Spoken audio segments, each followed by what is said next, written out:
RER में अभी हमने पढ़ा क्या होता है, प्रोटीन सिंथेसिस होता है। उसके बाद क्या होता है गोल्जी एपरेटिस में, वही प्रोटीन्स जो होते हैं वो उनका मॉडिफिकेशन होता है। दूसरा हमने पढ़ा था पैकेजिंग होता है। तीसरा हमने पढ़ा था सिक्रीशन होता है। अभी तो हम क्या बहुत आराम से ये MCQ सॉल्व कर रहे हैं, ठीक है। लेकिन जब एग्जाम होता है आपका नीट का एग्जाम, तो वहाँ ऐसा माहौल नहीं होता कि हम इतना सोचे, इतना सब कुछ करके और फिर हम क्वेश्चन को सॉल्व करें। वहाँ तो माहौल जो होता है KBC की तरह होता है। नमस्ते बच्चों, welcome back to the class. I hope आप लोग सब ठीक ठाक होंगे, पढ़ने लिखने में आपका मन लग रहा होगा और बायोलॉजी पढ़ने में तो बहुत मजा आ रहा होगा। लास्ट क्लास में हमारा chapter number 8 cell the unit of life complete हो गया था। आज की क्लास में हम जो है कुछ MCQ सॉल्व करेंगे, कुछ प्रीवियस ईयर्स नीट में आए हुए हैं, कुछ कॉन्सेप्चुअल हैं, ठीक है। इससे दो चीज़ें पता चलेगी, एक तो कि आप रिवाइज करके आए होंगे आज क्लास, तो आपको कितना याद है। दूसरा, आपके कॉन्सेप्ट क्लियर हुए या नहीं, आपको चीज़ें समझ आ रही है या नहीं, ठीक है बच्चों। चलिए शुरू करते हैं।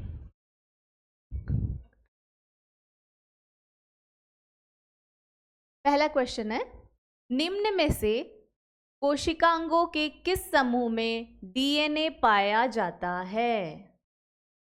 Which of the following sets of cell organelles contain DNA?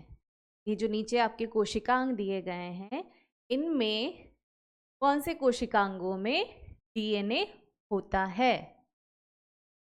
देखिए, ऑप्शन ए है आपका माइटोकॉन्ड्रिया, पेरोक्सिसोम। दूसरा ऑप्शन है आपका प्लाज्मा मेम्ब्रेन और राइबोसोम। तीसरा ऑप्शन है आपका माइटोकॉन्ड्रिया, क्लोरोप्लास्ट। चौथा है क्लोरोप्लास्ट, डायक्टोसोम। इसमें किन सेल ऑर्गेनल्स में DNA पाया जाता है? बताइए, हमने पढ़ा हुआ है ये, याद करो। Mitochondria and chloroplast. तो इसका आंसर हुआ आपका option number C, mitochondria and chloroplast के पास खुद का DNA है, ठीक है बच्चों। Next question. अभी ये जो क्वेश्चंस हैं ये डायरेक्ट क्वेश्चंस है, ठीक है। आपने पढ़ा है, ऑप्शंस दिख रहे हैं। धीरे धीरे जो है डिफिकल्टी लेवल बढ़ेगा, कॉन्सेप्चुअल बेसिस होंगे, इनडायरेक्ट क्वेश्चंस होंगे, ठीक है। स्वतः पुनरावृत्ति का गुण नहीं पाया जाता है। सेल्फ डुप्लीकेशन डजंट अकर इन में से ये जो आपको दे रखे हैं कोशिकांग दे रखे हैं, इनमें किस में सेल्फ डुप्लीकेशन जो है नहीं पाया जाता है? नहीं पाया जाता है। पहला है माइटोकॉन्ड्रिया, याद करो हमने पढ़ा था, ये डिवाइड होता है खुद से। दूसरा है सेंट्रियोल्स। तीसरा है क्लोरोप्लास्ट। चौथा है आपका राइबोसोम। राइबोसोम जो है स्वतः पुनरावृत्ति नहीं करता, इसके लिए एक कॉम्प्लेक्स मेथड होता है, ठीक है, जिसको बोलते हैं बायोजेनेसिस, जिसके बारे में आप हायर क्लासेस में पढ़ेंगे, ठीक है। बायोजेनेसिस से जो है राइबोसोम जो है बनता है, तो इसका करेक्ट आंसर हुआ आपका राइबोसोम, ठीक है बच्चों। आगे बढ़ते हैं। निम्न में से किस में ट्यूबुलिन प्रोटीन, कौन सा प्रोटीन हो रहा है? ट्यूबुलिन प्रोटीन नहीं पाया जाता है, ठीक है। ट्यूबुलिन प्रोटीन इनमें से किस में नहीं पाया जाता है? पहला है आपका प्लाज्मा मेम्ब्रेन, दूसरा है सीलिया, तीसरा है फ्लैजिला, चौथा है आपका माइक्रोट्यूबिल्स यानी कि सूक्ष्म नलिकाएं। बताइए बच्चों, आप पहले तो सबसे पहले जब भी ये कोशिकांग आते हैं, तो क्योंकि मैंने कहा था आपको डायग्राम की नोटबुक बना के रखनी है, तो आपने उसमें डायग्राम प्रैक्टिस किए ही होंगे। तो सबसे पहले आप डायग्राम याद करो, स्ट्रक्चर से भी बहुत सारी चीज़ें क्लियर हो जाती है, ठीक है। किसमें नहीं है?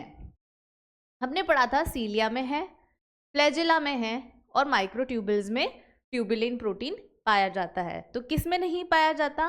प्लाज्मा मेम्ब्रेन, क्योंकि प्लाज्मा मेम्ब्रेन में हमने पढ़े थे इंटीग्रल प्रोटीन्स होते हैं, पेरिफेरल प्रोटीन्स होते हैं जो फ्लोट करते रहते हैं लिपिड बायलेयर में।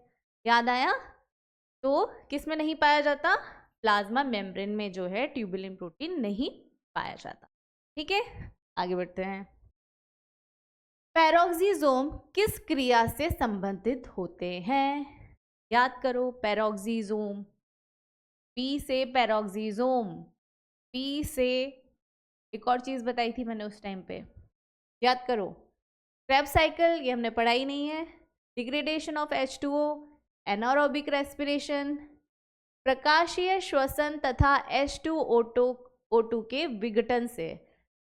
याद करो, मैंने बताया था P से पैरोक्सिसोम, तो P से इसका रोल किसमें था? फोटो रेस्पिरेशन, याद आया? और डिग्रेडेशन ऑफ H2O2, H2O2 को हम बोलते हैं हाइड्रोजन पेरोक्साइड। ठीक है, तो डिग्रेडेशन ऑफ H2O2 करता है ये, यानी कि हाइड्रोजन पेरोक्साइड का जो है ये विघटन करता है, तो उसी के नाम से है पैरोक्सिसोम, पेरोक्साइड पैरोक्सिसोम। ठीक है, और फोटो रेस्पिरेशन। ठीक है बच्चों, तो यानी कि इसका सही करेक्ट आंसर हुआ डी, प्रकाशीय श्वसन तथा हाइड्रोजन पेरोक्साइड के विघटन से। ठीक है, चलिए आगे बढ़ते हैं। पलाडे पार्टिकल्स आर, पलाडे नाम सुना हुआ लग रहा है, ये नाम सुना हुआ लग रहा है। जॉर्ज पैलेड, कौन से साइंटिस्ट थे ये? क्या डिस्कवर किया था इन्होंने?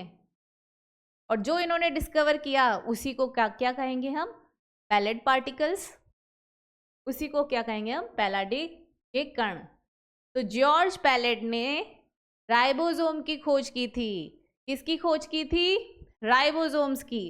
इसलिए राइबोसोम्स को पैलाडे पार्टिकल्स भी कहा जाता है।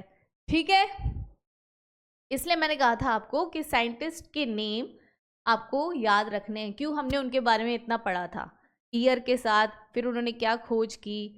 ठीक है बच्चों, आगे चलते हैं। सबसे छोटा कोशिकांग, सबसे छोटा कोशिकांग कौन सा होता है? याद करो, जो सबसे छोटी कोशिका कौन सी होती है? माइकोप्लाज्मा होती है। माइकोप्लाज्मा क्या होती है? प्रोकार्योट्स। प्रोकार्योट्स में कौन सा सेल ऑर्गेनेल होता है? राइबोसोम। सबसे छोटा कोशिकांग राइबोसोम। ठीक है बच्चों, आगे बढ़ते हैं। 70S प्रकार के राइबोसोम्स पाए जाते हैं। इनमें से किसमें 70S राइबोसोम जो है पाया जाता है? हमने पढ़ा था, दो तरह के होते हैं, 70S और 80S। ठीक है, 80S किस में पाए जाते हैं? यूकारियोट्स में। ठीक है, और 70S किस में पाए जाते हैं? प्रोकारियोट्स में। ठीक है, पढ़ा था हमने ये, वेरी क्लियर। तो आप झट से बोल दोगे प्रोकार्योटिक सेल्स इसका करेक्ट आंसर है, लेकिन नहीं, हमें बाकी ऑप्शंस भी पढ़ने हैं। क्यों? आगे देखो, prokaryotic cells chloroplast, mitochondria, third है माइटोकॉन्ड्रिया, फोर्थ है न्यूक्लियस एंड माइटोकॉन्ड्रिया। अब याद करो, जब हमने यूकारियोटिक सेल्स के बारे में पढ़ा था तब हमने पढ़े थे उसमें माइटोकॉन्ड्रिया, क्लोरोप्लास्ट, जिसमें हमने पढ़ा था इनके पास खुद का राइबोसोम होता है, खुद का डीएनए होता है, और जो इनमें राइबोसोम होता है वो किस प्रकार का होता है? वो होता है 70S का। तो यानी कि इसका करेक्ट आंसर क्या हुआ? बी, प्रोकार्योटिक सेल्स में भी होता है, क्लोरोप्लास्ट में भी होता है, और माइटोकॉन्ड्रिया में भी होता है। ठीक है बच्चों, आगे बढ़ते हैं। राइबोसोम किससे निर्मित होते हैं? Ribosomes are made up of क्या? Very direct question. DNA protein, RNA protein, DNA RNA, केवल protein, R for ribosome, R for RNA तो है ही, ठीक है, और प्रोटीन। तो इसका करेक्ट आंसर है बी, RNA प्लस प्रोटीन। सब डायरेक्ट क्वेश्चंस आ रहे हैं अभी। खुरदुरी ER, रफ एंडोप्लाज्मिक रेटिकुलम का मुख्य कार्य क्या है? बताइए आप। बहुत डायरेक्ट क्वेश्चन है ये। जब हमने इसके ER के बारे में पढ़ा था तब हमने पढ़ा था ये चीज, उसका फंक्शन क्या है? Cell wall formation, lipid synthesis, cholesterol synthesis, या फिर प्रोटीन सिंथेसिस? क्या पढ़ा था हमने? रफ ER, RER करता है प्रोटीन सिंथेसिस, ठीक है। और अगर स्मूथ ER की बात करें, SER, तो हमने पढ़ा था लिपिड का सिंथेसिस, क्योंकि RER पे क्या प्रेजेंट होता है? राइबोसोम, ठीक है। अभी हमने राइबोसोम का क्या पढ़ा, किस चीज क्या क्या होता है उसमें? RNA होता है और प्रोटीन होता है। तो आ गई बात समझ में? तो RER जो है, खुरदुरी ER का मुख्य कार्य है प्रोटीन सिंथेसिस, ठीक है बच्चों, आगे समझ में? चलिए, माइटोकॉन्ड्रियल DNA इज, माइटोकॉन्ड्रिया के अंदर DNA होता है अपना खुद का, वो कैसा होता है? याद करो, हमने पढ़ा था नेकेड होता है, मतलब कि ऐसे ही होता है, उसका खुद का कोई मेम्ब्रेन नहीं होता। वृत्ताकार होता है,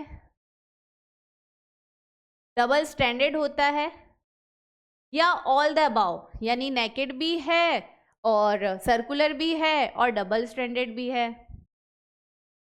याद करो, इस तरह का होता है। तो यानी सर्कुलर तो है ही, सर्कुलर है, डबल स्टैंडर्ड है,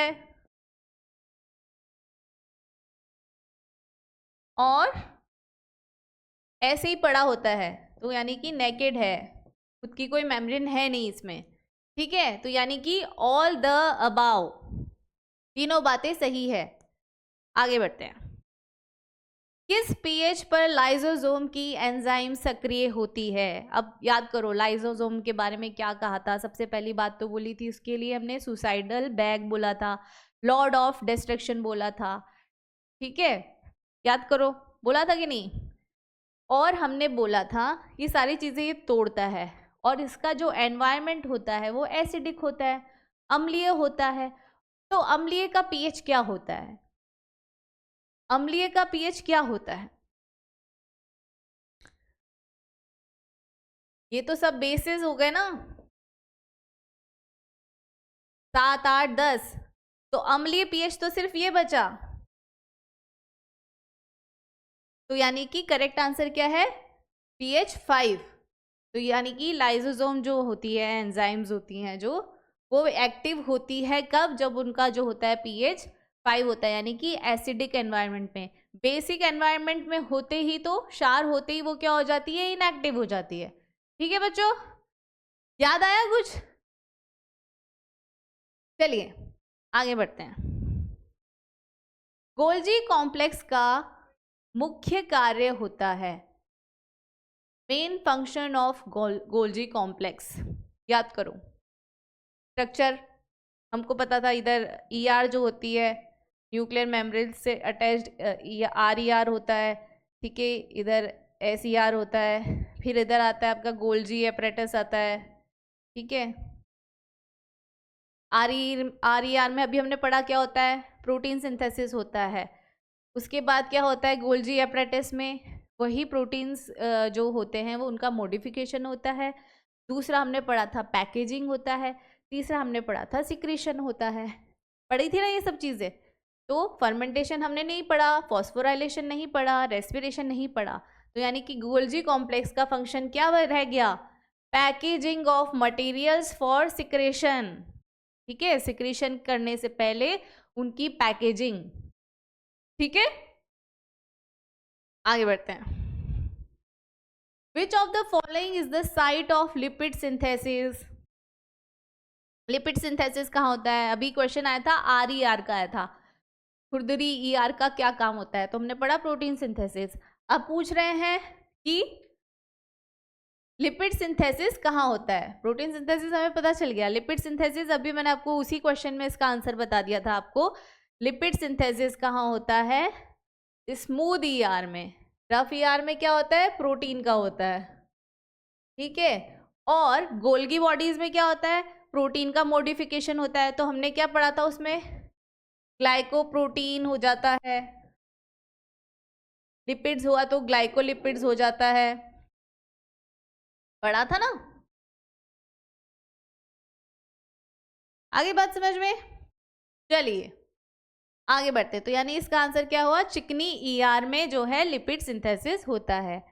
नेक्स्ट क्वेश्चन, यहाँ S श्वेडबर्ग इकाई अवसादन गुणांक को प्रदर्शित करता है, तो यूकारियोटिक कोशिका के लिए A और B क्या होंगे?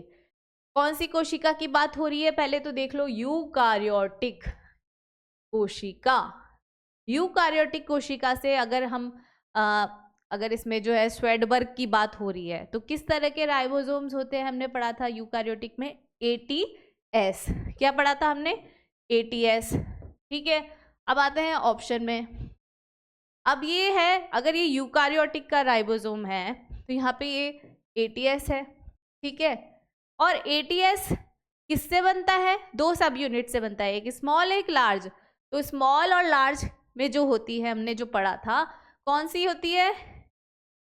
40S और 60S होती है, ठीक है। तो दो, यहाँ पे दो ऑप्शंस में 40S और 60S है, पर डायग्राम इन्होंने दिया हुआ है। अब डायग्राम में A और B, इसमें से कौन सी 60S है और 40S कौन सी है? तो हमने पढ़ा था जो A है वो है आपका 60S और B जो है आपका 40S, ठीक है। और इन दोनों को मिलके बनता है ATS यूकारियोटिक सेल में, ठीक है बच्चों। तो यानी कि करेक्ट आंसर क्या हुआ इसका? B 60S और 40S। A यहाँ पे 60S है और B यहाँ पे 40S। आगे बढ़ते हैं। निम्नलिखित में से कौन सी एक संरचना अंगक के भीतर अंगक, अंगक के भीतर अंगक, यानी कि organelle with in an organelle, ER के अंदर कोई ऑर्गेनेल पढ़ा था क्या? हमने पढ़ा था क्या? ये ER का स्ट्रक्चर याद करो, एंडोप्लाज्मिक रेटिकुलम। उसमें ऐसी कुछ बात थी कि इसी के अंदर एक और कोशिकांग होता है, इस कोशिकांग के नहीं। मेसोजोम, याद आया? मेसोजोम प्रोकार्योटिक सेल्स में होता है, इस तरह का जो स्ट्रक्चर बनता है। इसमें भी कोई कोशिकांग नहीं पढ़ा था हमने। राइबोसोम या फिर पैरोक्सिसोम, बताइए। अभी हमने पढ़ा है इसमें, इसका करेक्ट आंसर है राइबोसोम, क्योंकि अभी हमने पढ़ा माइटोकॉन्ड्रिया और जो क्लोरोप्लास्ट होते हैं इनके पास खुद का अपना राइबोसोम होता है। और कौन सा वाला राइबोसोम होता है? 70S वाला। ये तो मेसोसोम प्रोकार्योटिक सेल वाला है, ये आपको याद हो तो। जो आपकी सेल मेम्ब्रेन से जो ये स्ट्रक्चर इस तरह से बनता है उसको मेसोसोम बोलते हैं, ठीक है। तो यानी कि 70S होता है, किस में होता है? माइटोकॉन्ड्रिया में होता है। माइटोकॉन्ड्रिया क्या है? खुद एक ऑर्गेनेल है और इसके अंदर होता है 70S का राइबोसोम, पढ़ा था हमने। और 70S राइबोसोम होता है किसके अंदर होता है? क्लोरोप्लास्ट में। क्लोरोप्लास्ट खुद एक ऑर्गेनेल है, तो ऑर्गेनेल के अंदर ऑर्गेनेल, ठीक है। राइबोसोम ऐसे साइटोप्लाज्म में तो प्रेजेंट है ही, साइटोप्लाज्म के अलावा कहाँ पे? Mitochondria, chloroplast. अच्छा, इसमें ER क्यों नहीं आएगा? क्योंकि इन्होंने क्या लिखा है इसमें? ER endoplasmic reticulum. Rough endoplasmic reticulum के ऊपर प्रेजेंट होता है। लेकिन यहाँ पे इन्होंने क्या बोला, विद इन। विद इन का मतलब क्या हो गया, भीतर। भीतर, ऊपर नहीं, भीतर। ठीक है बच्चों, अंतर है। RER में जो होता है राइबोसोम, वो सरफेस पे प्रेजेंट होता है। ठीक है, सरफेस पे। यहाँ पे बात हो रही है अंगक के भीतर अंगक, तो यानी कि माइटोकॉन्ड्रिया और क्लोरोप्लास्ट में प्रेजेंट होता है और राइबोसोम। ठीक है, आगे बढ़ते हैं। काइनेटोकोर किस में उपस्थित होता है? इन सब में से किस में काइनेटोकोर वाली जो स्ट्रक्चर है वो प्रेजेंट होती है? याद करो।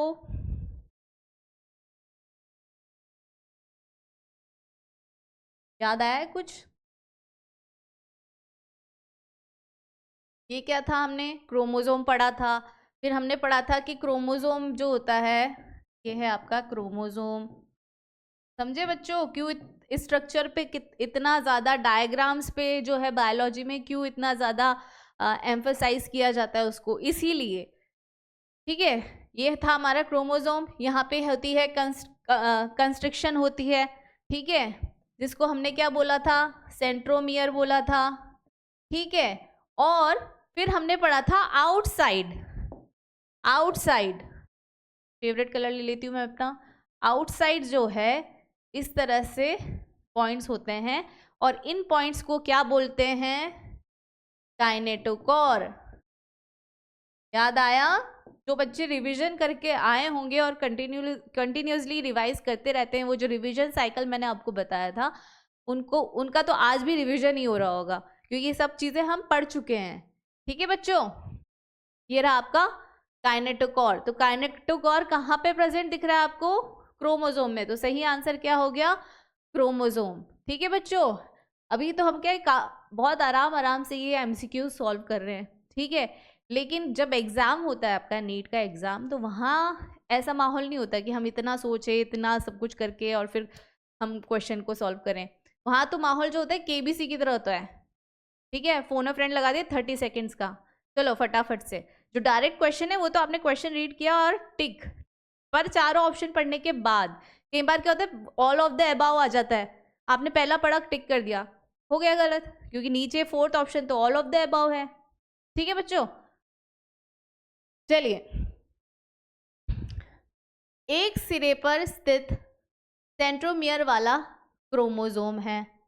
Chromosome with centromere at one end. हमने 4 जो थे उसके स्ट्रक्चर पढ़े थे। मेटासेंट्रिक पढ़ा था, याद करो स्ट्रक्चर्स, जिसमें एक की भुजा अगर दोनों बराबर जो है इक्वल भाग में डिवाइड की गई है, किसी में एक भुजा छोटी थी, एक बड़ी थी, किसी में भुजा ही खत्म हो गई थी। याद आया वो स्ट्रक्चर?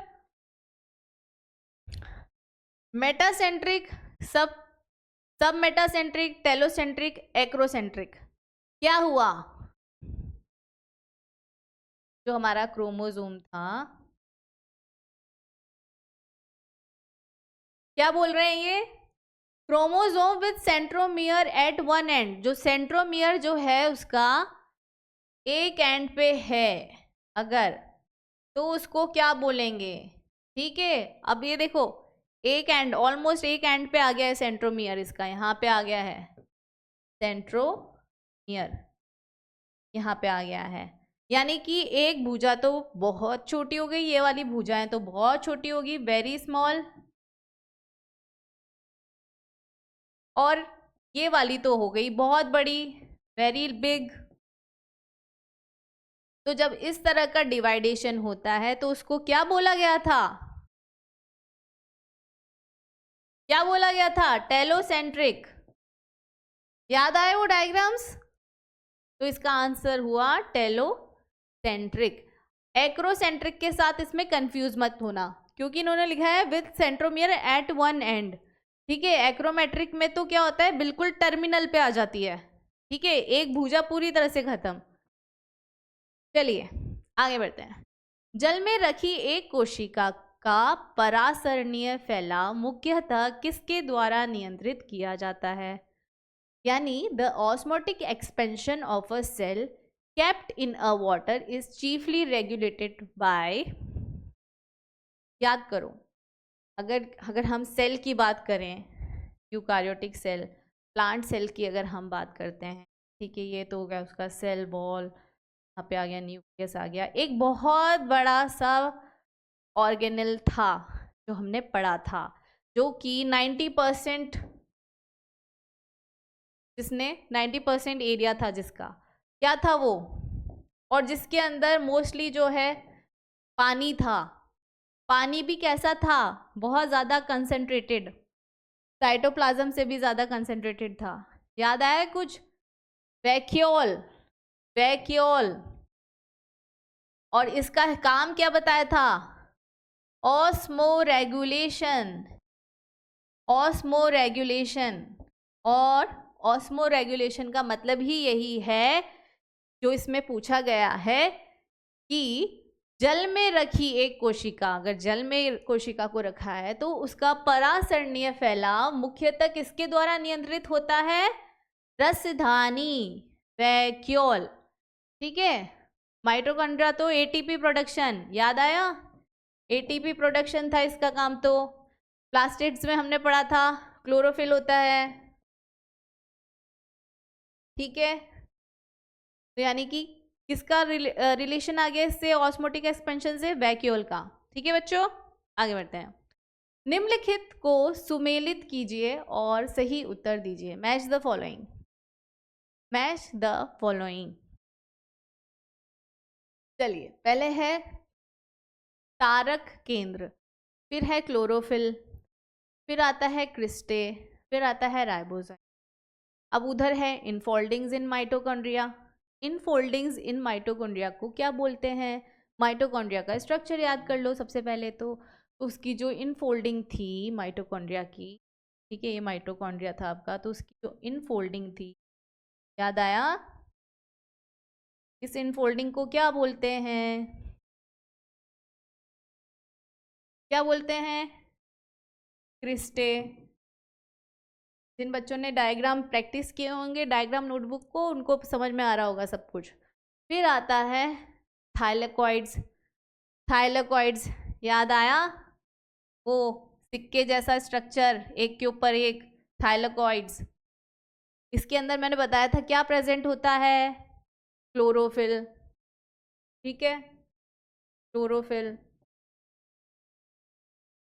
फिर आता है न्यूक्लिक एसिड, न्यूक्लिक एसिड्स, और फिर चौथा है आपका बेसल बॉडी, सीलिया और फ्लैजेला, ठीक है। मैंने बताया था सीलिया और फ्लैजेला किससे बने होते हैं, सेंट्रियोल से। एक अपना बनता है राइबोजाइम्स, यानी कि राइबोजाइम्स कहाँ बनेंगी, न्यूक्लिक एसिड बचा अपने पास, तो यहाँ पे आ गया राइबोजाइम्स, ठीक है। तो इस हिसाब से जो फर्स्ट है क्रिस्टी, यानी कि फर्स्ट का है सी, इसको या फिर आप ए का जो है, या तो सेंट्रियोल, सेंट्रियोल का आंसर हुआ आपका फोर्थ, ठीक है, ऐसे लिखो, फोर्थ, ठीक है। बी का कौन सा आंसर हुआ, क्लोरोफिल, सेकंड। सी का क्रिस्टे कहाँ प्रेजेंट है, फर्स्ट वाले में, माइटोकॉन्ड्रिया। राइबोजाइम, राइबोजाइम कहाँ पे प्रेजेंट है आपका, थर्ड, यानी कि न्यूक्लिक एसिड। अब ये देख लो ऑप्शन किससे मैच हो रहा है आपका, ए से, फोर्थ, सेकंड, फर्स्ट, थर्ड। समझ आ गया, मैच द फॉलोइंग कैसे करना है आपको सॉल्व, इस तरह से करना है। तो कोई जब ऑप्शंस दिए होंगे तो वहां पे किसी भी तरह का एरर नहीं होगा आपसे, ठीक है। खुद से आपको पहले अपना आंसर लिखना है, उसके बाद देखना है किससे मैच हो रहा है, उसको टिक कर देना है, ठीक है बच्चों। चलिए आगे बढ़ते हैं। हरित लवक में चपटे झिल्ली नुमा कोशों के व्यवस्थित चट्टों को क्या कहा जाता है, अभी जस्ट अभी पिछले क्वेश्चन में हमने पढ़ा, the structures that are formed by stacking of organized flattened membrane, membranous sacs, in the chloroplast. किसकी बात हो रही है? अब ये पूछ रहे हैं इनको क्या बोला जाता है। ठीक है, ये तो हमारे हो गए थैलेकॉइड्स। तो ये जो एक के ऊपर एक होते हैं इसको क्या बोला जाता है? याद करो, क्लोरोप्लास्ट का स्ट्रक्चर याद करो। डायग्राम वाली नोटबुक में जब आपने क्लोरोप्लास्ट का स्ट्रक्चर बनाया था तो इस तरह की आपने चिपटी, ये जो थैलियां एक के ऊपर एक थी, इसको क्या बोला था? इसको बोला था ग्रेना। याद आया वो डायग्राम? ग्रेना। तो इसका ऑप्शन ए करेक्ट आंसर है। आगे बढ़ते हैं। निम्नलिखित में से कौन सी संरचना प्राकेंद्रिक की कोशिका में नहीं पाई जाती? Which of the following structures is not found in prokaryotic cells? Prokaryotic cells में से इनमें से कौन सी स्ट्रक्चर नहीं पाई जाती है? प्लाज्मा मेम्ब्रेन पाई जाती है प्रोकार्योटिक सेल्स में? पाई जाती है। प्रोकार्योटिक सेल्स में राइबोसोम पाया जाता है? पाया जाता है। मेसोसोम पाया जाता है? अभी मैंने आपको स्ट्रक्चर बनाया था, इस तरह का जो स्ट्रक्चर होता है उसको मेसोसोम बोलते हैं। ठीक है, तो ये भी। तो क्या नहीं पाया जाता? Nuclear envelope. क्यों? क्योंकि उसका डीएनए तो क्या, उसका जो डीएनए मटेरियल है वो तो क्या है, नेकेड होता है। इसी तरह से बिखरा होता है ना, नेकेड होता है। पढ़ा था हमने प्रोकैरियोटिक सेल में। तो यानी कि न्यूक्लियर एनवेलप प्रोकैरियोटिक सेल्स में नहीं पाया जाता है, वो पाया जाता है यूकैरियोटिक सेल में, और वो भी डबल मेम्ब्रेन होता है न्यूक्लियस का। याद आया? चलिए आगे बढ़ते हैं। निम्नलिखित में से कौन झिल्ली से नहीं घिरे होते? Which of the following are not membrane bound? इनमें से किसकी मेम्ब्रेन नहीं होती है? मेसोसोम, ये तो अभी हमने देखा मेम्ब्रेन का ही इनफोल्ड है, तो यानी कि ये तो इसमें तो है मेम्ब्रेन बाउंड है ये। राजधानी यूकैरियोटिक सेल्स में पाई जाती है। यूकैरियोटिक सेल्स के सारे ऑर्गेनल्स में क्या होता है? मेम्ब्रेन बाउंड होता है। फिर आता है लाइजोसोम। लाइजोसोम्स तो के दो वेसिकल वाला फॉर्म, छोटे छोटे वेसिकल्स होते हैं इस तरह के, पढ़ा था ना हमने। तो यानी कि राइबोसोम जो है वो है जो है प्रोकैरियोटिक सेल्स में भी पाया जाता है और यूकैरियोटिक सेल्स में भी पाया जाता है। प्रोकैरियोटिक सेल्स में तो जो ऑर्गेनल्स थे वो मेम्ब्रेन बाउंड होते ही नहीं है, तो यानी कि करेक्ट आंसर क्या हुआ इसका? राइबोसोम। ठीक है। निम्न में से कौन सा कोशिकांग स्रावी कोशिकाओं में सर्वाधिक संख्या में उपस्थित होता है? Which of the following cell organelles is present in the highest number in secretory cells? Mitochondria, Golgi, endoplasmic reticulum, lysosome। पहली बात तो सिक्रीशन, कौन से कोशिकांग का काम है सिक्रीशन का? बताइए, कौन से कोशिकांग का काम है सिक्रीशन का? माइटोकॉन्ड्रिया तो हमने पढ़ लिया, एटीपी प्रोडक्शन। ठीक है, एंडोप्लाज्मिक रेटिकुलम का हमने पढ़ा, प्रोटीन सिंथेसिस। ठीक है, और अगर स्मूथ की बात करें तो लिपिड सिंथेसिस। ठीक है, लाइजोसोम को तो हमने सुसाइडल बैग किया है, ये तो सबका सत्यानाश करता है। ठीक है, बचा क्या? गोल्गी कॉम्प्लेक्स, इसका काम क्या होता है? Packaging and secretion. सिक्रीशन यही है सिक्रीशन का काम। ठीक है, तो सिक्रीशन का काम ये कर रहा है। तो इसमें क्या पूछा है? Which of the following cell organelles present in the highest number in secretory cells? जो सेल्स का सिक्रेशन का काम है उसमें कौन सा कोशिकांग ज्यादा होगा? तो इसका आंसर हुआ आपका गोल्गी कॉम्प्लेक्स। ठीक है, आगे बढ़ते हैं। The middle lamella is, middle lamella क्या है? अब याद करो, मिडल लेमेला हमने कहाँ पढ़ा था? प्रोकैरियोटिक में पढ़ा था, यूकैरियोटिक में पढ़ा था। अगर यूकैरियोटिक में पढ़ा था तो कौन से प्लांट सेल्स में पढ़ा था या एनिमल सेल्स में पढ़ा था? प्लांट सेल्स में पढ़ा था। तो क्या काम कर रहा था ये वहां पे? मिडिल लेमेला क्या काम कर रहा था वहां पे? पहला है लिग्निफाइड परत जो पड़ोसी कोशिकाओं को चिपकाए रखती है, पहला तो यह है। दूसरा, एक झिल्ली जो कोशिका झिल्ली को कोशिका भित्ति से जोड़ती है। तीसरा, एक संरचना जो पड़ोसी कोशिकाओं के कोशिका द्रव्य को जोड़ती है। एक परत जो समीपस्थ कोशिकाओं को जोड़े रखती है।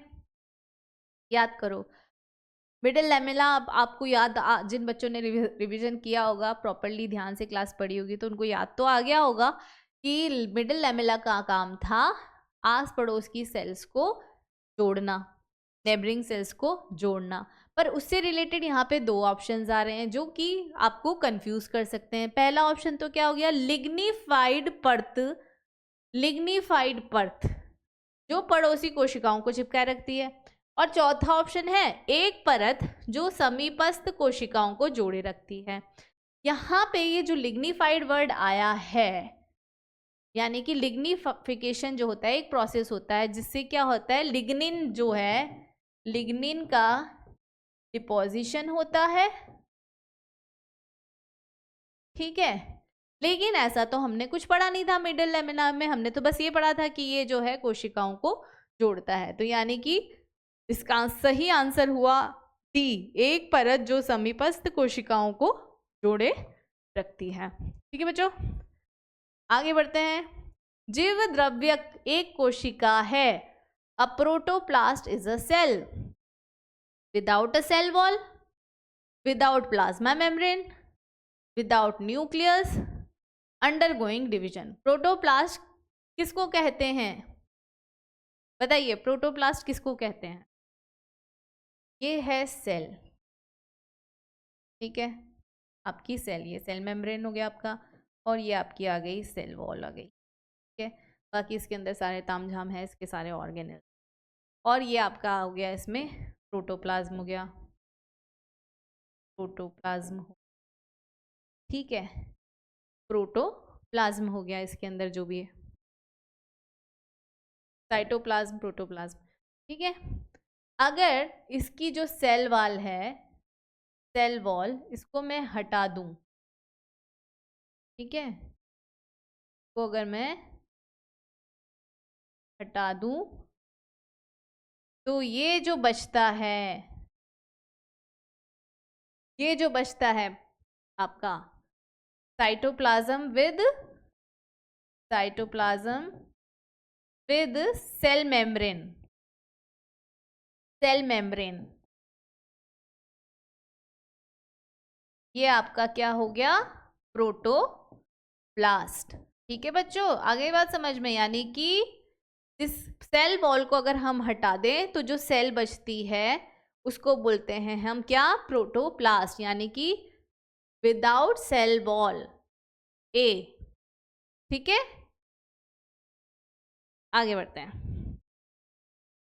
माइटोकॉन्ड्रिया और क्लोरोप्लास्ट, आगे पढ़ते हैं। क्या है, ए दे रखा है सेमी ऑटोनॉमस ऑर्गेनेल्स, अर्ध स्वायत्त अंगक हैं। सेमी ऑटोनोमस क्या होता है, सेमी ऑटोनोमस, सेमी ऑटोनोमस मतलब वो होता है कि वो कोशिकांग जो खुद से डुप्लीकेशन कर ले।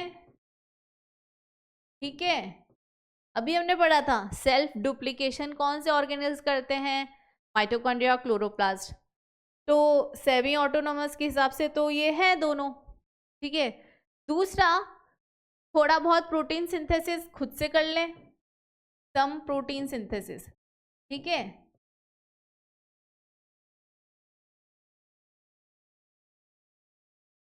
और क्या, तो इनका पास खुद का अपना राइबोसोम होता ही है। ठीक है, तो यानी कि सेमी ऑटोनॉमस मतलब कि कुछ कुछ फंक्शंस ये अपने आप में कर लेते हैं, तो इनको कह सकते हैं कि इंडिपेंडेंट है, ये थोड़े से, है ना, इंडिपेंडेंट है।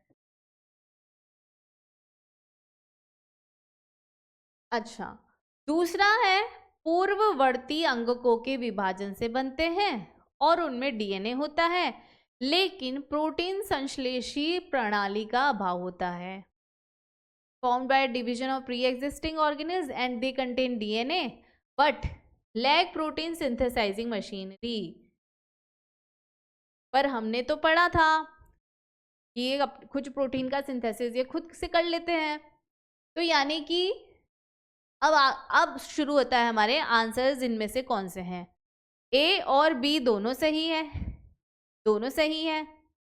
बी सही है लेकिन ए गलत है, यानी कि सेमी ऑटोनोमस नहीं है, बी सही है। तीसरा है सही है लेकिन बी गलत है, ए सही है लेकिन बी गलत है। चौथा है ए और बी दोनों ही गलत है। बताइए, इसका सही आंसर है ए सही है और बी गलत है, यानी कि ए सही है लेकिन बी गलत है, यानी कि ऑप्शन सी जो है इसका आंसर हुआ, क्योंकि माइटोकॉन्ड्रिया और क्लोरोप्लास्ट जो है सेमी ऑटोनॉमस ऑर्गेनेल्स हैं, तो यानी कि बी जो है इसमें गलत हो गया। ठीक है, आगे चलते हैं। नीचे दिया गया चित्र, सबसे पहले तो ये डायग्राम देख लो, दिख रहा है आपको? ठीक है, याद आएगा किसका डायग्राम है आपको? डायग्राम वाली नोटबुक में याद करो। ये है अपनी lipid by layer plasma membrane की, याद आ गया? सबसे पहला तो डायग्राम किसका है? ये प्लाज्मा मेम्ब्रेन का है। ठीक है, चलो नीचे दिया गया चित्र कोशिका झिल्ली की संरचना को दर्शाता है, जिसमें ए ई तक का भागों का नामांकित किया गया है। सही को पहचानिए। अब समझ में आया? डायग्राम्स उनको बनाना, उनकी लेबलिंग करना क्यों जरूरी है? आ गया ना? पूरा का पूरा डायग्राम रख दिया इन्होंने और उसमें क्या कर दिया, अब आपको लेबलिंग करनी है। ए टू ई, उन्होंने तो A B C D E डाल दिया, अब आप इसमें आप बताइए क्या है। सबसे पहले तो पहचान लिए कि A B C D E क्या क्या है। ठीक है, ये आपको दिख रहा है ए, ये तो हो गया आपका शुगर वाला स्ट्रक्चर हो गया ए। ये बी आपको दिख रहा है, ये क्या है? Peripheral protein. याद है मैडम ने क्या बताया था आपको कि ये जो होता है चाशनी जैसा होता है, जिसमें मक्खियां बैठी होती है ऊपर, और ये थे हमारे गुलाब जामुन। क्या बोला था हमने इनको? Integral proteins. तो ई तो हो गया इंटीग्रल प्रोटीन, बी हो गया पेरिफेरल प्रोटीन। ठीक है, फिर आपको क्या दिख रहा है इसमें? डी जो है ये लेयर दिख रही है आपको, ये जो टेल्स आपको डायग्राम में अगर नहीं दिख रहा तो डी जो है इस भाग को बोला गया है। ये डी जो भाग है ये क्या है? नॉन पोलार टेल, इसकी लिपिड बाय लेयर की नॉन पोलार टेल हो गई ये। ठीक है, फिर आ रहा है आपका डी जो है ये पोलार है, और सी जो है ये, डायग्राम मुझे भी यहाँ से क्लियर नहीं दिख रहा होगा, आपको भी कहाँ से दिखेगा। ठीक है, तो हमने लेबलिंग कर ली। अब इसके बाद में ये बता रहे हैं ए रुधिराणु की झिल्ली का 52% होते हैं। जो ए है इराइथ्रोसाइट्स जो सेल्स थी उस पे ही स्टडी किया था, और उसी पे हमने ये जो है स्ट्रक्चर जो है उनको स्टडी करके हमको पता चला था कि बायलिपिड लेयर होता है प्लाज्मा मेम्ब्रेन का, इसलिए यहाँ पे इराइथ्रोसाइट की बात की है। इसमें क्या है? ए जो है 52% ऑफ इराइथ्रोसाइट मेम्ब्रेन है। बी और डी इसमें दे रखा है movement of these can be measured as fluidity, इनकी गति करने की क्षमता झिल्ली की तरलता के रूप में मापी जा सकती है। बी और डी क्या है यहाँ पे? बी है पेरिफेरल प्रोटीन और डी है आपका ये नॉन पोलार टेल, किसका? लिपिड बायलेयर का, इससे फ्लूइडिटी नापी जाती है। सी है आपका ध्रुवीय अणुओं के सुसाध्य परिवहन में मदद करता है, help in facilitated transport of polar molecule. C क्या आ रहा है आपका यहाँ पे? सी में आपके ये टेल वाला पार्ट आ रहा है। ठीक है, और चौथा है आपका इनका ध्रुवीय पुच्छ सिरा संतृप्त हाइड्रोकार्बन का बना होता है। D it's polar tail contains saturated hydrocarbons. ये जो डी है ये हमने बोला ना नॉन पोलर टेल है। ठीक है, तो यानी कि इसमें से सबसे सही कौन सा है? सही को पहचानिए। अब मैंने आपको बताया था कि ये जो है फ्लूइड मोज़ेक मॉडल होता है, तो ये जो जैसे चाशनी में गुलाब जामुन जो है क्या है, एक जगह पे थोड़ी रहते हैं, तैरते रहते हैं ना, इधर से उधर टकराते रहते हैं। और मक्खियाँ भी इधर से उधर भिन भिनाती रहती है, जहाँ गुलाब जामुन वहीं मक्खी।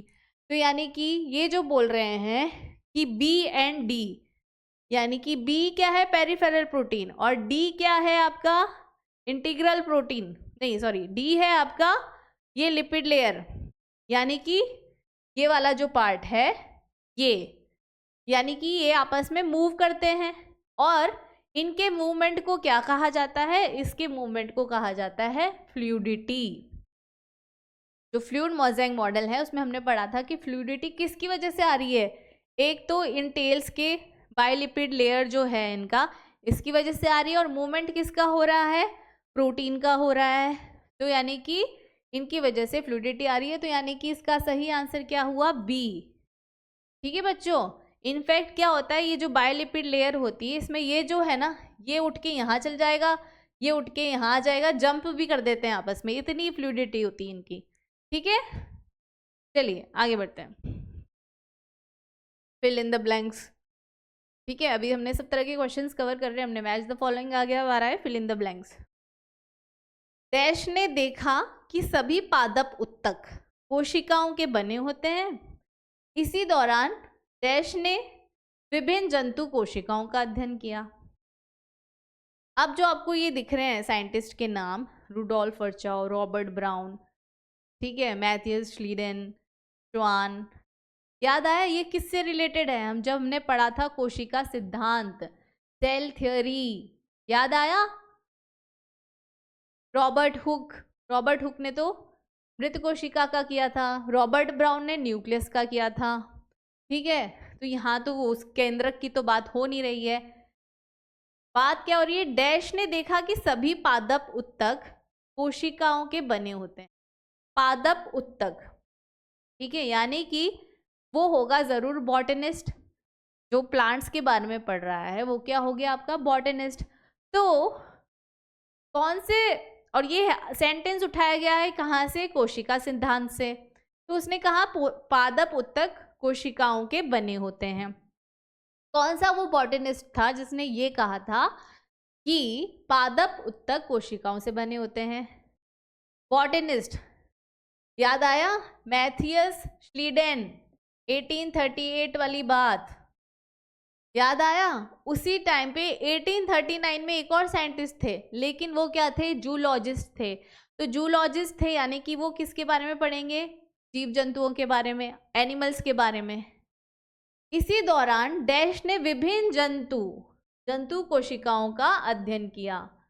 तो 1839 में, उसी टाइम बोला है, मतलब ऐसे नहीं कि उसी टाइम पे, ऑलमोस्ट 1838 और 1839 हमने पढ़ा था। ठीक है, तो यहाँ से आपको उसी टाइम से दूसरा हिंट मिल गया। और जो थे थियोडर श्वान जो थे, ये क्या थे, ये जूलॉजिस्ट थे। तो यानी कि करेक्ट आंसर कौन सा हुआ इसका, बी, यानी कि मैथियस श्लीडन ने देखा कि सभी पादप उत्तक कोशिकाओं के बने होते हैं। इसी दौरान थियोडर श्वान ने विभिन्न जंतु कोशिकाओं का अध्ययन किया। ठीक है बच्चों, आगे तरल कृमि प्रारूप यानी कि फ्लूइड मोज़ेक मॉडल, अभी हमने जो पढ़ा प्लाज्मा मेम्ब्रेन का, के अनुसार, इसके अनुसार डैश की अर्धतरलीय प्रकृति के कारण द्विसतह के भीतर डैश पार्श्विक गति करता है।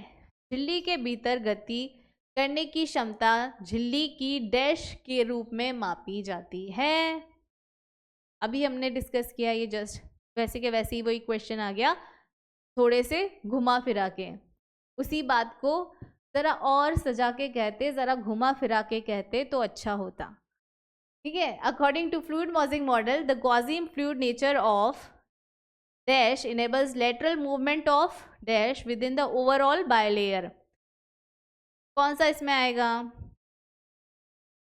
अभी हमने पढ़ा कि जो प्लाज्मा मेम्ब्रेन था आपका, ठीक है, उसके अंदर लिपिड बायलेयर थी और उसके अंदर पेरिफेरल प्रोटीन्स थे और इंटीग्रल प्रोटीन्स थे। मूव क्या क्या हो रहा था उसके अंदर, मूव क्या हो रहा था,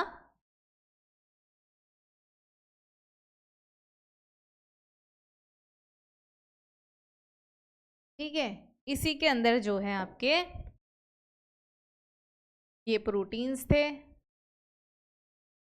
है, ये मूव कर रहे थे, ठीक है, और ये लेयर मूव कर रही थी, दोनों मूव कर रही थी, और इन दोनों के मूवमेंट को हमने क्या कहा था, फ्लूइडिटी कहा था, ठीक है। तो इस हिसाब से देखा जाए तो क्या है इसमें, पहले फिल इन द ब्लैंक, पहले ब्लैंक में क्या आएगा, according to fluid mosaic model the quasi fluid nature of, किसका, किसका nature of enables lateral movement of, यानी कि लिपिड्स का, ठीक है, एनिमल्स लेटरल मूवमेंट ऑफ किसका, प्रोटीन्स का, within the overall bilayer, this ability to move within the membrane is measured as fluidity, यानी कि तीन चीजों की बात हो गई, लिपिड्स, फिर प्रोटीन्स, और फिर फ्लूइडिटी, ठीक है, ये सीक्वेंस है। अब ये सीक्वेंस किस में है, यानी कि पहले वाले में ब्लैंक में क्या आएगा, सेकंड, फिर आएगा थर्ड, फिर आएगा फोर्थ, सेकंड थर्ड फोर्थ कहाँ मैच हो रहा है, ऑप्शन ए पे, तो यानी कि सही आंसर क्या हुआ आपका, ऑप्शन ए।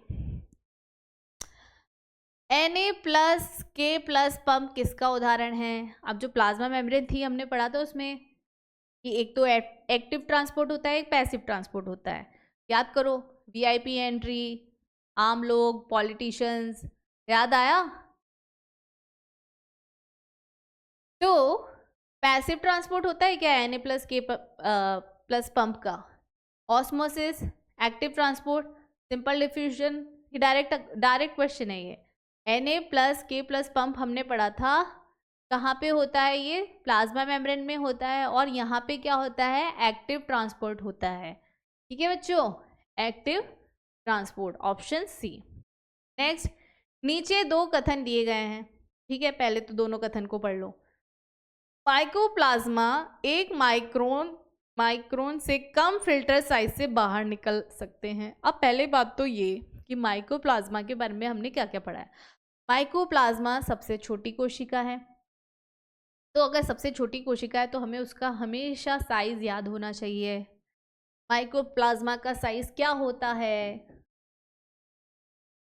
माइकोप्लाज्मा का साइज होता है माइक्रोमीटर, ठीक है, 0.2 0.3 माइक्रोमीटर, स्मॉलेस्ट सेल है ये, ठीक है। अभी बोल रहा है mycoplasma can pass through less than 1 micron filter size, यानी कि 1 माइक्रोमीटर के फिल्टर से क्या ये पास हो जाएगा, हो जाएगा, क्योंकि वो तो 0.2 का ही है, ये तो 1 है, मतलब कि ये जो फिल्टर का साइज क्या है 1 माइक्रोमीटर, उससे 10 टाइम्स छोटा है, वो तो आराम से पास हो जाएगा फिल्टर से, ठीक है। तो यानी कि ये तो सही हो गया स्टेटमेंट 1। दूसरा स्टेटमेंट क्या है, mycoplasma are bacteria with cell wall, क्या माइकोप्लाज्मा की सेल वॉल होती है, बताइए, होती है नहीं होती है माइकोप्लाज्मा की, ये तो सबसे छोटी कोशिका थी ना, और ये किस में आती है, यूकारियोट्स में आती, प्रोकारियोट्स में आती है, प्रोकारियोट्स में आती है, सबसे छोटी कोशिका है और प्रोकारियोट्स में आती है, ठीक है, वहां तो सेल वॉल होती ही नहीं है, ठीक है, और ये तो फ्रीली इंडिपेंडेंट माइक्रो ऑर्गेनिज्म है, तो यानी कि दूसरा भी हमको पता है कि इसमें तो सेल वॉल, माइकोप्लाज्मा में जो है सेल वॉल नहीं होती है। अब इस हिसाब से अब आप ऑप्शन देखिए, दोनों कथन फर्स्ट सेकंड गलत है, ठीक है, दोनों गलत है। फर्स्ट सही है, हमने पढ़ा अभी, फर्स्ट सही है, पास हो जाएगा फिल्टर से। कथन दूसरा गलत है, क्योंकि सेल वॉल जो है उसमें नहीं होती, और दूसरा कथन बोल रहा है कि सेल वॉल होती है, तो यानी कि ऑप्शन बी करेक्ट है। लेकिन इसको करने से पहले हम बाकी ऑप्शन भी पढ़ लेते हैं। कथन एक गलत है, लेकिन कथन सेकंड सही है, नहीं, जो फर्स्ट स्टेटमेंट है वो तो करेक्ट है, हम श्योर हैं इस बारे में। दोनों कथन फर्स्ट एवं कथन सेकंड सही है, तो यानी कि हमारा ऑप्शन, हमने सही चीज़ पे टिक लगाया, कथन एक सही है, फिल्टर से पास हो जाएगा, क्योंकि माइकोप्लाज्मा का जो है साइज उस फिल्टर साइज से छोटा है। दूसरा ये वाला कथन गलत है, क्योंकि सेल वॉल जो है माइकोप्लाज्मा में नहीं होती। नेक्स्ट क्वेश्चन, यदि लयनकायों का पीएच बढ़ाकर क्षारीय कर दिया जाए तो इसका परिणाम क्या होगा? याद करो, अभी हमने जो क्वेश्चन पढ़ा था, लाइसोसोम का पीएच कितना होता है? 5 होता है, यही पढ़ा था हमने, 5 होता है। अब ये बोल रहे हैं इसको बढ़ा के क्षारीय कर दें, मतलब कि 8 या 9 या 10 कर दें, ठीक है। अब जो हमने पढ़ा था लाइसोसोम में जो उसकी एंजाइम्स होती हैं वो क्या होता है, पीएच 5 पे ही एक्टिव होती है। वो है ना यार, एसी ऑन करोगे तो ही हम ढंग से काम कर सकते, इतनी गर्मी में हमसे काम नहीं होगा। तो वैसे ही लाइसोसोम्स की एंजाइम है, हमें तो पीएच 5 होना चाहिए तभी हम काम करेंगे, वरना हम नहीं काम करेंगे। तो यानी कि क्या होगा?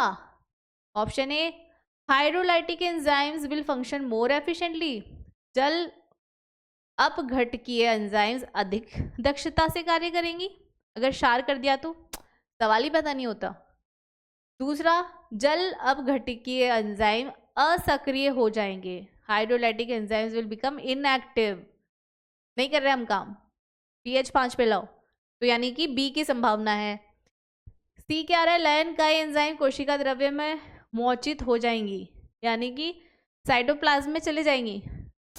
क्यों जाए वहाँ पे कौन सा पीएच 5 है, वहाँ थोड़ी पीएच 5 है। जब यहाँ हमको पीएच 5 नहीं मिल रहा तो वहाँ कौन सा पीएच 5, हम तो यहीं पड़े रहेंगे, कहीं नहीं जा रहे, पीएच 5 करो आप तो यानी कि सी की संभावना भी नहीं है। फिर है लयनकाय एंजाइम अधिक सक्रिय हो जाएंगी और ज़्यादा काम करेगी, सवाल ही नहीं पैदा होता, ठीक है। हम तो सिर्फ पीएच 5 पे काम करेंगे, और अगर पीएच 5 नहीं मिला, बढ़ा दिया, तो क्या होगा, हम हो जाएंगे इनएक्टिव, हम चले जाएंगे हड़ताल पे, यानी कि इसका ऑप्शन बी, असक्रिय हो जाएंगी। ठीक है बच्चों, आगे बढ़ते हैं। मज़ा आ रहा है कि नहीं आ रहा है आपको एमसीक्यू सॉल्व करने? मज़ा तभी आएगा जब आपके कॉन्सेप्ट क्लियर होंगे, दूसरा आपने रिवाइज किया होगा, और तीसरा मैडम की क्लास रेगुलरली आपने अटेंड की हुई होगी, ठीक है। गलत कथन का चयन करें, गलत कथन का चयन करें, यानी कि इन 4 में से 3 तो सही होंगे, सिर्फ एक गलत होगा, उसी का चयन करना है। उदासीन विलय सांद्रता प्रवणता के अनुरूप अध्रुवीय लिपिड द्विस्तर से गति कर सकते हैं। प्लाज्मा मेम्ब्रेन की बात हो रही है सबसे पहले तो। Neutral solute can move according to concentration gradient across the non polar biolipid layer, अभी हमने पढ़ा ये बायोलिपिड लेयर अपनी, ठीक है। अब जो ये बोल रहे हैं हमने न्यूट्रल सॉल्यूट, याद करो न्यूट्रल सॉल्यूट कौन से थे हमारे पॉलिटिशियंस, जिनकी सबसे बनती है, वो तो उनको सब जगह एंट्री है।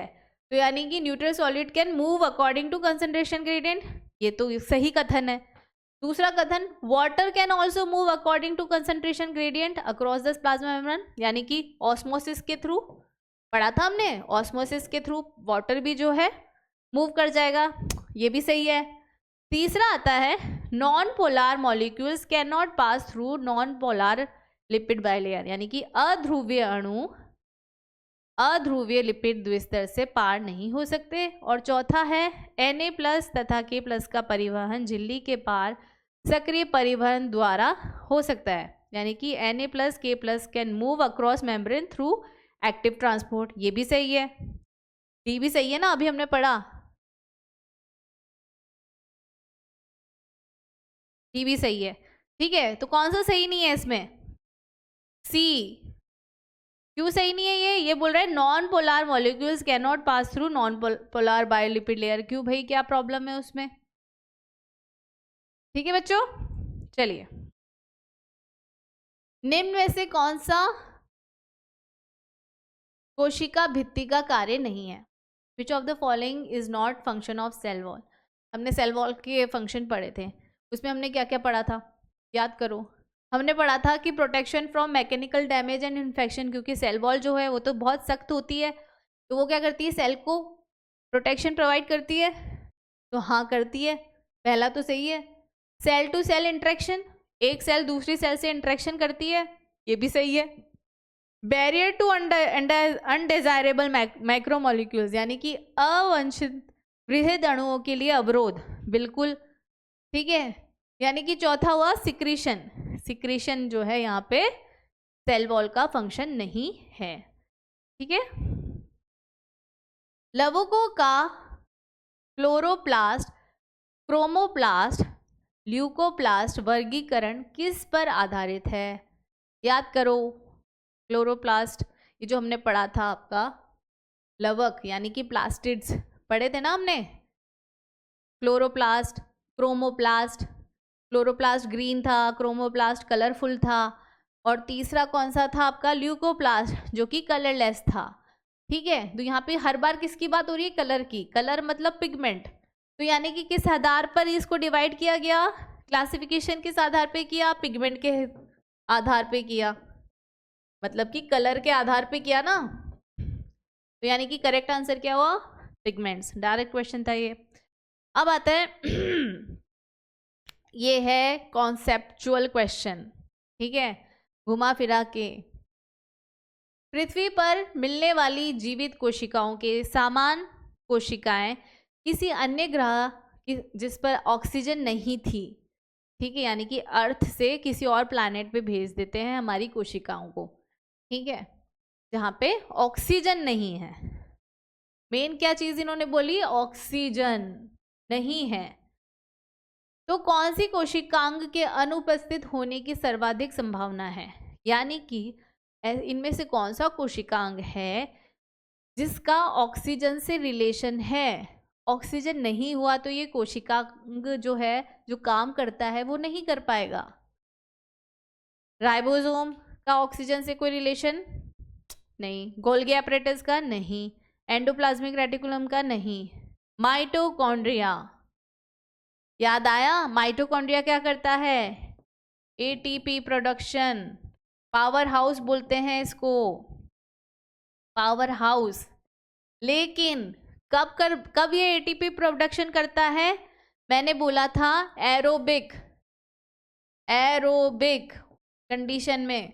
एरोबिक मतलब कि presence of oxygen, oxygen present होना चाहिए। ऑक्सीजन ही नहीं होगा तो ये एटीपी प्रोडक्शन नहीं करेगा, ठीक है, ये पावर हाउस जो है बंद हो जाएगा, शट डाउन। तो यानी कि C. Next, cilia and flagella both. क्या? सीलिया और फ्लैजेला का पहली बात तो आंखें बंद करो, डायग्राम याद कर लो, उसमें सब कुछ क्लियर हो जाएगा आपको, उसका स्ट्रक्चर क्लियर हो जाएगा, फिर याद करोगे तो उसका फंक्शन भी याद आ जाएगा। ठीक है, अब हम ऑप्शन पढ़ते हैं। सूक्ष्म नलिकाओं का 9+2 व्यवस्था होती है क्या? पढ़ा था हमने 9+2 अरेंजमेंट जैसा कुछ, याद आया? कोशिका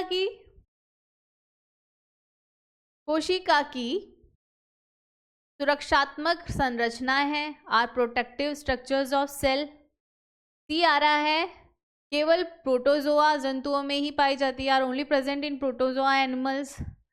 कोशिका द्रव्य की उभार संरचनाएं are outgrowth structures of cytoplasma. नहीं, हमने तो क्या पढ़ा था? सीलिया और फ्लैजेला में बहुत अच्छे से पढ़ा था हमने, 9+2 अरेंजमेंट पढ़ा था, याद आया? तो इसका सही आंसर है ए। आगे बढ़ते हैं। कशाभिका के अरीय दंड निम्न में से किन के बीच संबंध स्थापित करने में सहायक करता है? अभी हमने पढ़ा radial spokes of flagella, 9+2 arrangement था ना, 9+2 अरेंजमेंट था, इस तरह से थे वो, ठीक है, याद आया स्ट्रक्चर? इस तरह से 9 जोड़े थे, 1 2 3 4 5 6 7 9 कर लो, ठीक है, इस तरह से 9 अरेंजमेंट थे, ये 7 ही दिख रहे हैं, 9+2 था, और बीच में 2 जोड़ा था, बीच में 1 जोड़ा था, ठीक है, फिर ऐसे सेंट्रल शीट थी, फिर ये आपस में जुड़े थे, याद आया बच्चों? और फिर ये भी आपस में जुड़े होते हैं, ठीक है, ये स्ट्रक्चर था 9+2 अरेंजमेंट। तो क्या है? रेडियल स्पोक्स, ये जो रेडियल स्पोक्स है, याद आ गया? रेडियल स्पोक्स क्या काम कर रही है? ये एक तो ये सेंट्रल शीट से जुड़ी हुई है, और दूसरा इनसे जुड़ी हुई है ना, तो अरीय दंड radial spokes of flagella helps in connection between क्या? Peripheral triplets? नहीं, ट्रिपलेट्स तो हमने नहीं पढ़ा इसमें, ठीक है, याद करो, डबलेट्स पढ़ा था, 9+2 अरेंजमेंट पढ़ा था हमने सीलिया और फ्लैजेला में। तो यानी कि पहला तो गलत है। फिर आ रहा है सेंट्रल सिंगलेट माइक्रोट्यूब्यूल्स, ये भी नहीं पढ़ा हमने तो। पेरीफेरल डबलेट्स, इनको क्या कहा था, peripheral doublets and central sheath, तो यानी कि सी इसका सही आंसर है। और डी भी पढ़ ही लेते हैं, टू सक्सेसिव पेरिफेरल डबलेट्स, ये भी नहीं है। ठीक है, नेक्स्ट क्वेश्चन। झिल्ली बंधित पुटिका संरचना जो संवेष्टन विधि द्वारा गोल्जी काय से बनती है तथा जल अपघटनी विकरों द्वारा भरी रहती है, कहलाती है। membrane bound vesicular structures formed by the process of packaging in Golgi apparatus and filled with hydrolytic enzymes। याद करो कहाँ पे प्रेजेंट होती है ये हाइड्रोलाइटिक एंजाइम्स, कहाँ पर प्रेजेंट होती है, तोड़ फोड़ का काम कहाँ होता है, अभी हमने पढ़ा था तोड़ फोड़ का काम कहाँ होता है, किसको सुसाइडल बैग कहा जाता है, हाइड्रोलाइटिक एंजाइम्स का काम होता है तोड़ फोड़। सुसाइडल बैग का किसको कहा जाता है, कौन से ऑर्गेनेल को कहा जाता है, लाइजोसोम। डायरेक्ट क्वेश्चन था ये भी, ठीक है। और जो लाइजोसोम जो है इस तरह से वेसिकल्स में प्रेजेंट होते हैं, ठीक है। और ये वेसिकल्स जो है इनकी पैकिंग कहाँ होती है, गोल्गी एपरेटस में होती है इन वेसिकल्स की। ठीक है बच्चों, आगे बढ़ते हैं। हाँ, लास्ट क्वेश्चन है ये हमारा। यूकैरियोट्स में 80S जबकि प्रोकैरियोट्स में 70S प्रकार के राइबोसोम्स कोशिका द्रव्य में पाए जाते हैं। बिल्कुल सही बात है। जहां S यूकैरियोट्स, जहां S जो है क्या होता है, ये होता है स्वेडबर्ग यूनिट, स्वेडबर्ग यूनिट होता है, याद आया, ठीक है, याद आ गया। क्या किस चीज को ये डिनोट करता है, स्वेडबर्ग यूनिट जो है क्या है इसका रोल, अवसादन गुणांक को व्यक्त करता है, सेडिमेंटेशन कोएफिशिएंट, सही बात है, सेडिमेंटेशन कोएफिशिएंट ही बोला जाता है उसको, एस को, ठीक है। घनत्व का अप्रत्यक्ष मापक है, इनडायरेक्ट मेजर ऑफ डेंसिटी, ये भी बात सही है। तीसरा, आमाप का अप्रत्यक्ष मापक है, is an indirect measure of size.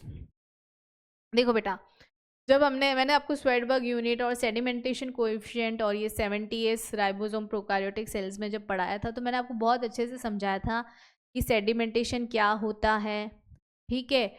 और सेडिमेंटेशन से जो है कौन कौन सी चीज़ों से ये प्रभावित होता है, ठीक है। जब हमने ये चीज़ डिस्कस की थी कि